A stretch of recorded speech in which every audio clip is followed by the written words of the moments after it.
Bienvenidos a los estudiantes del Instituto Bíblico de la Gracia en San Miguel. Es un placer poder saludarlos en nombre de nuestro Señor y Salvador Jesucristo. Hoy iniciaremos una nueva materia y es el libro de Esther. Un libro poco estudiado, casi no escuchamos mensajes de este libro. Por lo tanto, nosotros dedicaremos un tiempo como una materia del instituto para aprender muchas verdades que necesitamos saber como creyentes. Y por lo tanto, el libro de Esther nos va a enseñar algunas instrucciones o principios que podemos aplicarlos en la vida diaria. Pero me gustaría llevarlos en palabras de oración tanto a los estudiantes como a su servidor para que sea el Espíritu Santo guiándonos en este estudio. Señor Dios, te damos gracias por tu palabra. Al abrir las Escrituras sabemos que es la autoridad para nosotros. Por lo tanto, pedimos la guía de tu Santo Espíritu para poder aprender de tu palabra en esta ocasión. Y pedimos, Señor, que sea tu palabra hablando a través de los labios de sus siervos. En el nombre de Cristo Jesús te lo pedimos. Amén. Bien, entonces vamos a examinar el libro de Esther en el capítulo 1, versículo 1 al 3. Y Esther, capítulo 1, es un pasaje que debe de motivarnos pues a tomar en cuenta algunas cosas que pues nos ayudarán a entender muchas verdades que desconocemos como creyentes. En este pasaje dice: Asuero, el rey de Persia, gobernaba sobre 127 provincias que se extendían desde la India hasta Etiopía, y la capital de su reino se llamaba Susa. En el tercer año de su reinado, Asuero organizó una gran fiesta para todos los funcionarios y líderes del país.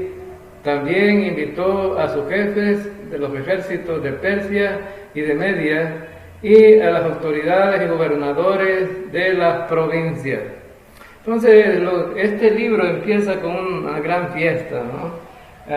Y por lo tanto, usted se puede preguntar, ¿y qué vamos a aprender de este libro nosotros? Bueno, vamos a aprender muchas verdades que nos ayudarán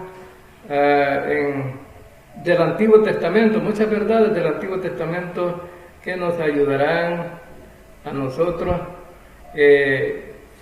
que somos la iglesia del Señor. Y lo primero que vamos a ver aquí es una pregunta: ¿hay provecho personal al estudiar el Antiguo Testamento? Bueno, la respuesta es sí y sí. Y veamos por qué. Porque toda la Escritura es útil para estudiar y crecer. 2 Timoteo, capítulo 3, versículos 16 y 17. Todo lo que está escrito en la Biblia es el mensaje de Dios y es útil para enseñar a la gente, para ayudarla y corregirla, para mostrarle cómo debe vivir. De ese modo, los servidores de Dios están completamente entrenados y preparados para hacer el bien. Bueno, esta es una versión actual, entonces por lo tanto se oye un tanto diferente, pero nos dice la verdad de la palabra también. Bien, entonces vemos que la Escritura es inspirada por Dios. No solamente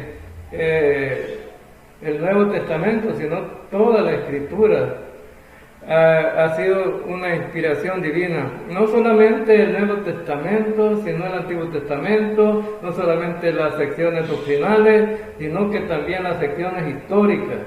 La palabra inspiración nos hace recordar que el Espíritu Santo dirigió a los escritores de la Biblia a escribir correctamente las verdades de Dios.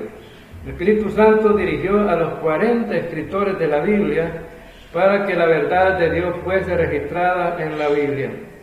Notemos que toda la Escritura es inspirada por Dios y de beneficio para nosotros. Esto incluye el libro de Esther. Recordemos que toda la Escritura es para nosotros, pero no toda la Escritura fue escrita directamente a nosotros. Somos parte de la Iglesia, no somos de Israel del Antiguo Testamento, pero entendemos algunos principios que permanecen a través del tiempo que debemos aprender. Vamos a ver esto muchas veces en el libro de Esther. Número 2. Porque el Antiguo Testamento puede servir de ejemplo para advertirnos de las consecuencias del pecado y de la desobediencia. Así que por eso necesitamos estudiar el Antiguo Testamento también. Y hoy vamos a ver un pasaje en la primera carta a los Corintios, que pues el apóstol Pablo se refirió allí con respecto a esta gente del Antiguo Testamento, o sea, el pueblo de Israel. Y dice el versículo 1 al 11: queridos hermanos en Cristo, tengan presente que cuando nuestros antepasados cruzaron el mar de los juncos, Dios los cubrió a todos ellos con una nube. De este modo, todos fueron bautizados en la nube y en el mar, y así quedaron unidos a Moisés como seguidores suyos. Todos ellos comieron el alimento espiritual que Dios les ofreció. Cristo los acompañaba y era la roca espiritual que les dio agua para calmar su sed. De esa agua espiritual bebieron todos. Sin embargo, la mayoría de esta gente no agradó a Dios, por eso murieron y sus cuerpos quedaron tendidos en el desierto.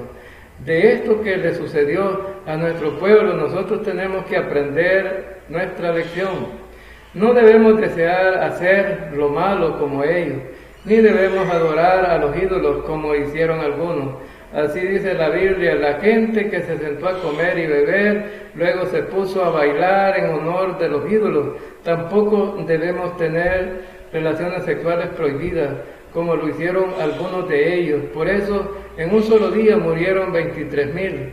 No tratemos de ver cuando podemos pecar sin que Cristo nos castigue. Algunos del pueblo lo hicieron y murieron mordidos por serpientes.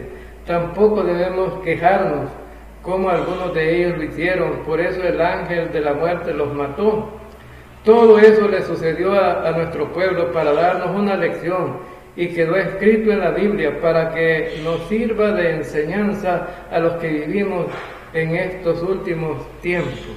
Entonces vemos aquí que el Antiguo Testamento puede servir de ejemplo para advertirnos las consecuencias del pecado.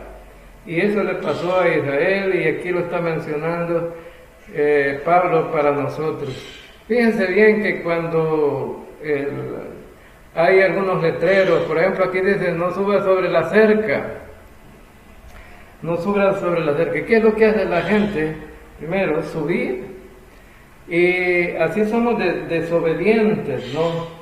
Somos desobedientes. Y Pablo aclara en estos eventos del Antiguo Testamento que son ejemplos para nosotros, pero los ejemplos que él menciona aquí son negativos para advertirnos acerca del pecado y los problemas que crean en nuestra vida. El libro de Esther nos va a advertir de varios pecados: el pecado de abusar de la autoridad como esposo contra su esposa, el pecado de la embriaguez, el pecado del enojo injusto, el pecado de la amargura, el pecado de la venganza y los problemas que estos pecados crean en nuestra vida. Estos pasajes están diseñados para advertirnos acerca de la desobediencia. Entonces, por lo tanto, necesitamos pues ponerle mucha atención al estudiar el Antiguo Testamento, porque tiene cosas beneficiosas para nosotros también. Número 3, porque el estudio del Antiguo Testamento también puede animarnos y darnos esperanza al ver la persona y la promesa de Dios. Y aquí en Romanos capítulo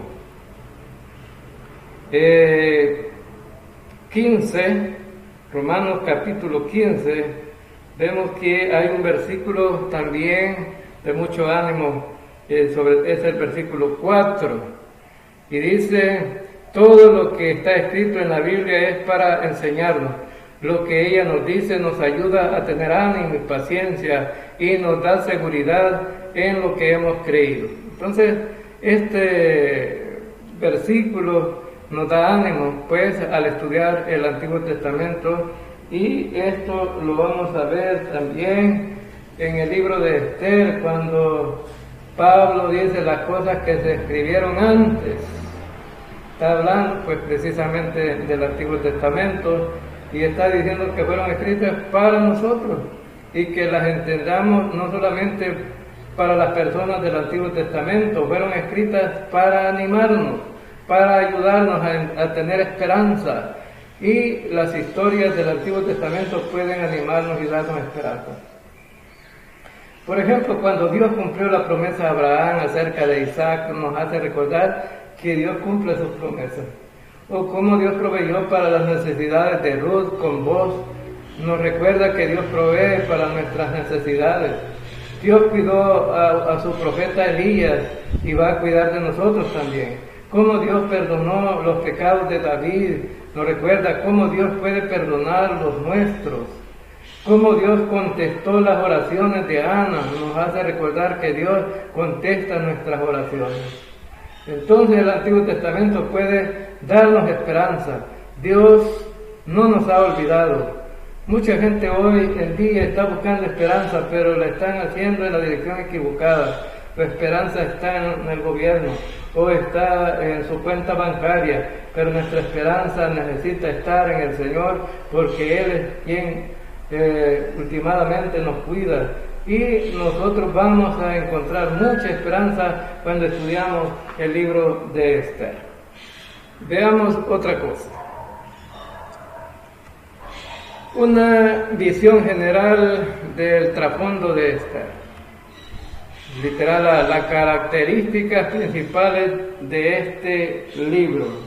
Las características principales de él. Número 1. El título de este libro de Esther, nombrado así por su personaje humano principal. Hay solamente 2 libros en la Biblia nombrados con un nombre de mujer, Ruth y Esther.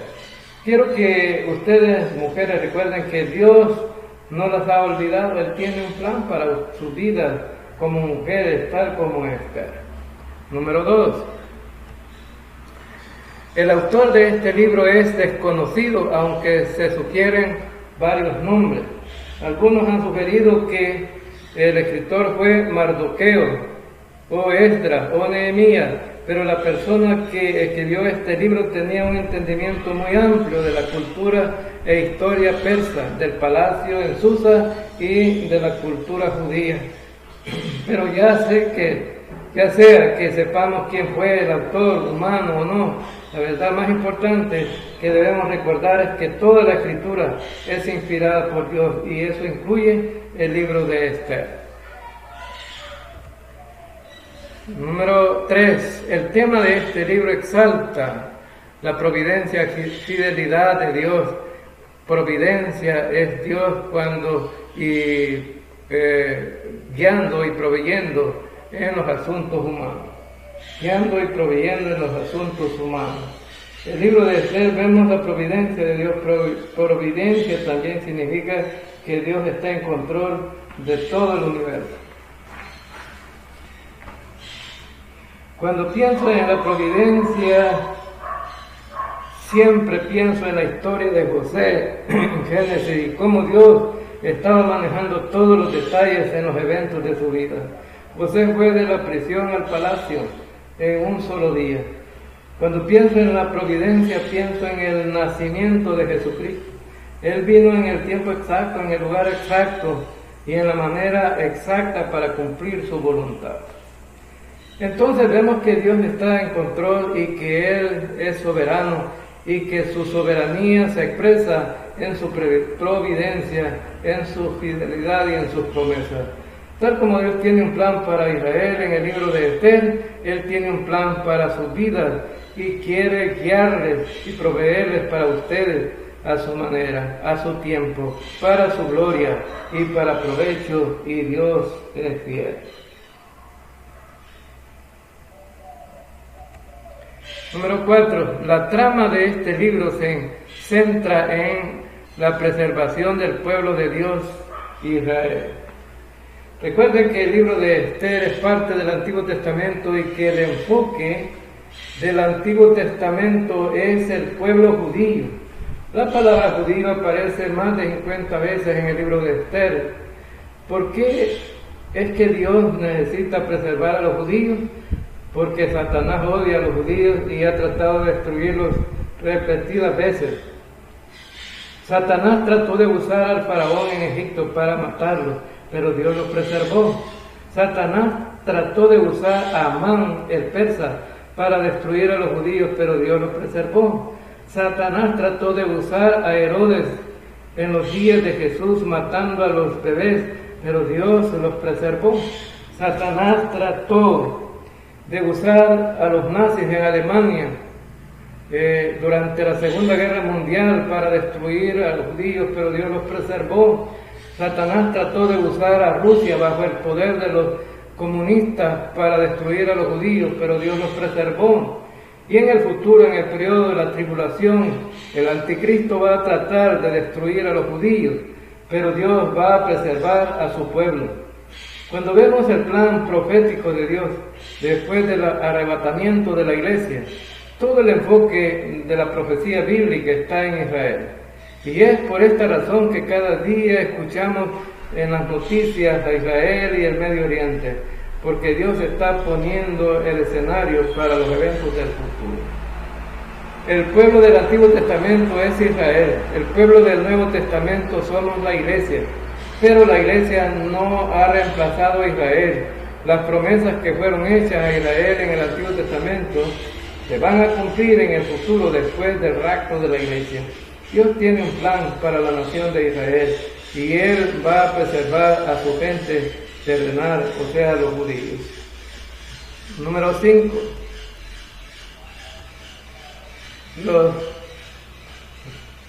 Los personajes de este libro incluyen a un rey persa llamado Asuero, una bella reina llamada Vasti, un judío sabio llamado Mardoqueo y su deslumbrante prima llamada Esther, y un antagonista antisemita llamado Amán. A través de este libro vamos a llegar a conocerle muy bien a todos los personajes. Número 6. La particularidad de este libro es que el nombre de Dios nunca se menciona, aunque su intervención está siempre presente. No vamos a ver el nombre de Dios en este libro, pero vamos a ver que Él está obrando su voluntad perfecta. Hay solo otro libro en la Biblia donde no se encuentra el nombre de Dios. ¿Saben cuál es? El Cantar de los Cantares. Pero esto no significa que Dios no está en los libros, solo significa que no se menciona el nombre de Dios. Al estudiar el libro de Esther, no hay manera de explicar los eventos del libro de Esther, a menos que veamos la intervención de Dios. Número 7. El género del libro es narración histórica de mucha calidad. Hay algunos que dicen que el libro de Esther es una obra maestra de la literatura. Es como una novela clásica, hay personajes inolvidables, romance, intriga, suspenso, villanos, asesinos, traición, acción y clímax muy emocionante. En este libro tenemos técnicas literarias magníficas y tomemos en cuenta que es una narrativa histórica y verdadera.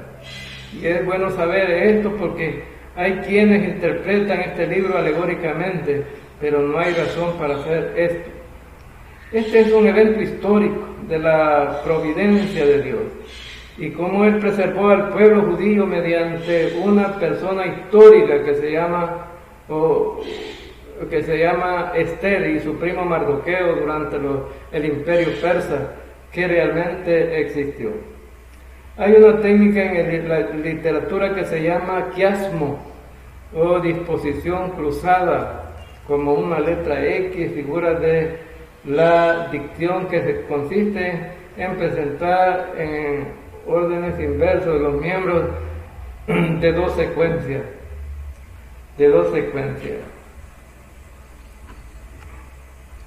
Y aquí tenemos la introducción y trasfondo. En el literal B, el primer decreto del rey, versículos 2 y 3. Literal C, el choque entre Amán y Mardoqueo, 4 y 5, capítulos 4 y 5. El literal D, esa noche el rey no pudo dormir, capítulo 6, versículo 1. El literal C, el triunfo de Mardoqueo sobre Amán, 6 al 7. Y el segundo decreto del rey, 8 y 9. Y luego el epílogo, capítulo 10. Bien.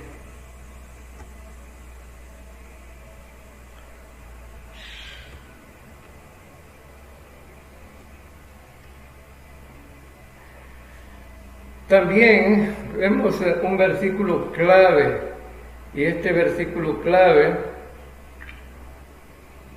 lo tenemos allí en el libro de Esther, en el capítulo 4, versículo 14, y dice: si no te atreves a hablar en momentos como este, la liberación de los judíos vendrá de otra parte, pero tú y toda tu familia morirán. Yo creo que has llegado a ser reina para ayudar a tu pueblo en este momento. Ese es un versículo clave, ¿no?, en este libro, porque la trama es destruir al pueblo, pero había que arriesgarse en cuanto a la situación de Esther después de enterarse del complot de Amán para destruir a los judíos. Mardoqueo pues vino a Esther y habla con ella acerca de que puede ser usada para prevenir sus planes. Estratégicamente, Dios había colocado a Esther como su instrumento elegido para ese tiempo. Y Dios va a usar a esta mujer judía que empieza la historia en desobediencia y llega a ser un instrumento en sus manos. Y ustedes también, hermanos, son instrumentos escogidos para ser usados por Dios en sus hogares, en su vecindario, en su trabajo, en su iglesia. Y en la misma manera que Esther, necesitamos presentarnos a Dios confiando en Él para ser usados por Él. Gran problema de los creyentes de hoy día es que no les importa. Les da igual, pues, en lugar de dar testimonio de Dios, mejor dar mal testimonio. El propósito del libro es explicar. Literal A, explicar el cuidado providencial de Dios por su pueblo escogido Israel, aunque se encontraban fuera de la tierra prometida por su desobediencia. Esto no nos debe animar, porque hay tiempos cuando todos nosotros vivimos en desobediencia o en carnalidad. Y aunque es verdad que cosechamos lo que sembramos, también es de mucho ánimo saber que donde el pecado abunda, sobreabunda la gracia, y Dios cuida a los suyos. Esto fue verdad para la nación de Israel en el libro de Esther. Al pensar en Israel como uno de los testimonios principales a la verdad de la Biblia, fueron las profecías cumplidas acerca de Israel. Hay solo una manera de explicar por qué Israel todavía existe después de muchos años. Es la providencia de Dios y las promesas de la Escritura. Y una de las razones por las que podemos creer en la Biblia es la palabra de Dios. es que Él ha prometido preservar a los judíos y va a cumplir.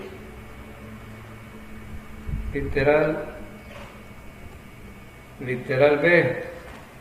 También, como Dios usa a individuos comunes para llevar a cabo su voluntad y su plan.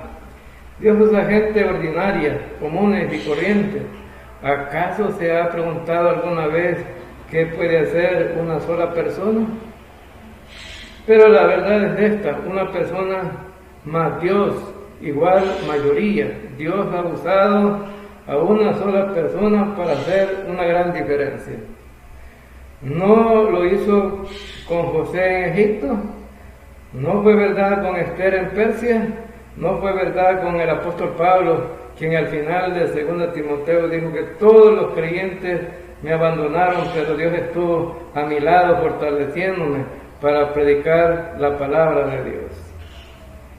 Esta es una verdad indiscutible. ¿Cómo comenzó la fiesta de Purim y por qué se celebraba el día y por qué se celebra hasta el día de hoy?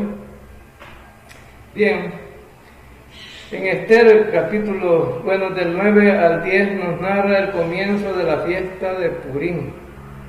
Hace 2500 años y todavía la celebran. ¿Cómo comenzó?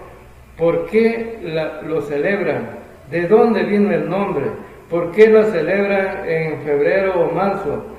Todas las respuestas están en el libro de Esther. Estas son algunas características principales del libro. Y para entender el libro de Esther necesitamos entender el marco histórico de este libro.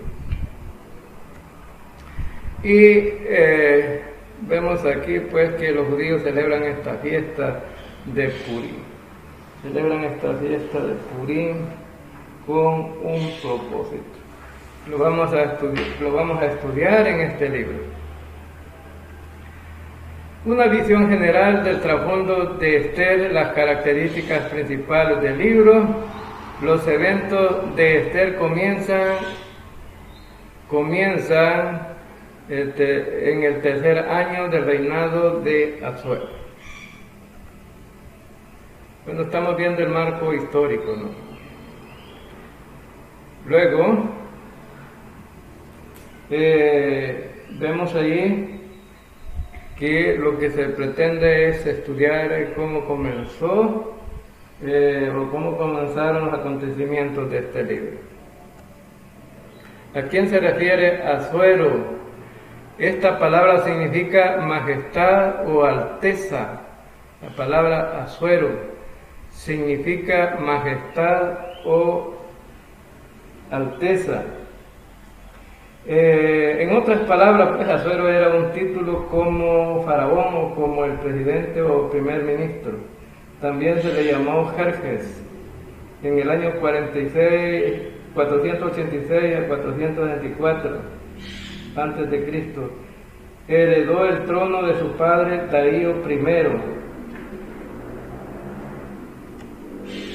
También se le llama Jerjes, bueno, lo que estaba diciéndole, heredó el trono de su padre Darío I. ¿Cuándo sucedió esto? Pues ahí está la fecha, ¿no? 483 a 482 o 482 hasta el 471 antes de Cristo. Número 2. El marco geográfico de esta historia se centra en el Palacio Real de Susa, en el país de Persia. En el país de Persia. Susa era la capital antigua de Persia. Fue reconstruida por Darío I como la capital para el invierno a unos 150 millas del Golfo Pérsico. ¿Dónde está eso hoy? Otra pregunta. ¿Dónde está eso hoy? Ahí tenemos un mapa y es en Irán. En Irán. En el Golfo Pérsico. Vamos a ver el contexto bíblico de este libro. Bueno, aquí tenemos una visión general del trasfondo de Esther, las características principales del libro, el marco histórico y el contexto bíblico del libro y las lecciones escriturales de este libro. Vemos, número 1, puedes esperar aprender, puedes esperar aprender sobre, número 1, el cuidado providencial de Dios. El cuidado providencial de Dios. Ahora, entonces, necesitamos ver algunas cosas aquí. Número 2, cuando hablamos del cuidado providencial de Dios, es como Dios proveyó para la nación de Israel. Él nos ama y va a proveer para nosotros también. Esta es la gran lección del libro, pero no es la única, hay otra también, la preservación de Israel. Podemos estar muy agradecidos con los judíos porque Dios los usó como el instrumento de donde vendría el Mesías. Dios los usó para escribir el Antiguo Testamento y necesitamos recordar que nuestro Salvador fue judío, quien murió en una fiesta judía, la Pascua, y resucitó en una fiesta judía, las primicias, y Él envió el Espíritu Santo en una fiesta judía, el Pentecostés. La Biblia tiene un sabor judío. Dios ha preservado a la nación de Israel en el pasado y va a preservarla en el futuro. También vamos a aprender algo acerca del orgullo del hombre. Uno de los problemas que uno tiene como ser humano es que tenemos mucho orgullo. Y aunque Dios nos haya humillado en muchas maneras, es muy fácil para nosotros ser orgullosos. Podemos llegar a pensar que yo puedo manejar esta situación. Yo puedo ser mi propio rey. Nadie me puede decir qué debo hacer. Yo voy a hacerlo a mi manera en lugar de hacerlo a la manera de Dios. Vamos a ver que el orgullo del rey y el orgullo de Amán resultaron en consecuencias terribles en su vida. También vamos a ver el problema del antisemitismo. Este es un problema hoy día. Fue verdad en Alemania con los nazis y su odio hacia judíos. Es verdad en muchos corazones hoy en día. Es un problema que va creciendo en muchos países, sobre todo los países desarrollados. También la perversión de la borrachera. Es otro problema, ¿no? Este problema lo vemos en el primer capítulo de Esther y es un problema en muchos lugares hoy día también. Y todavía hay muchos creyentes que a pesar de ser salvos, todavía se emborrachan. Pero es un problema en una vida carnal. Y el problema más serio, el mal testimonio, cuando un creyente queda así. La naturaleza perniciosa de la amargura y de la venganza. Amán va a construir una horca para ahorcar a Mardoqueo, pero tendrá un final inesperado para Amán. Esto es lo que hace la amargura, nos ahoga a nosotros mismos. Me pregunto si hay alguien que está lleno de amargura, quizás externamente no se vea así, pero internamente está amargado contra su esposa, sus hijos, sus padres, sus vecinos, sus amigos, su patrón. Pues y si es creyente debería de corregir. No estudiamos para solo saber, sino para aprender y practicar. También vemos otras cosas que nos ayudan bueno, que nos interesan aquí es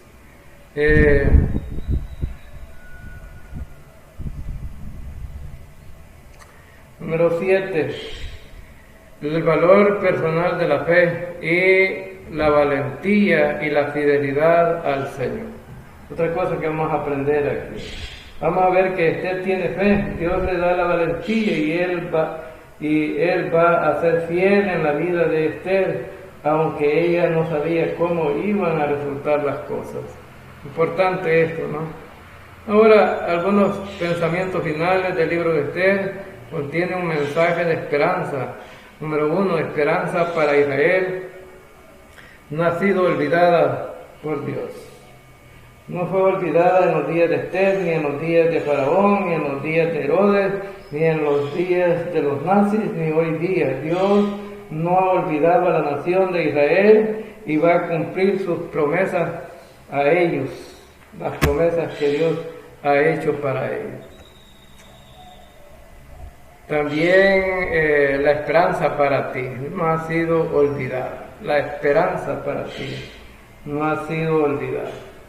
Y aunque usted esté enfrentando varios problemas en su matrimonio, su familia, su iglesia, Dios no te ha olvidado. Es posible que estés viendo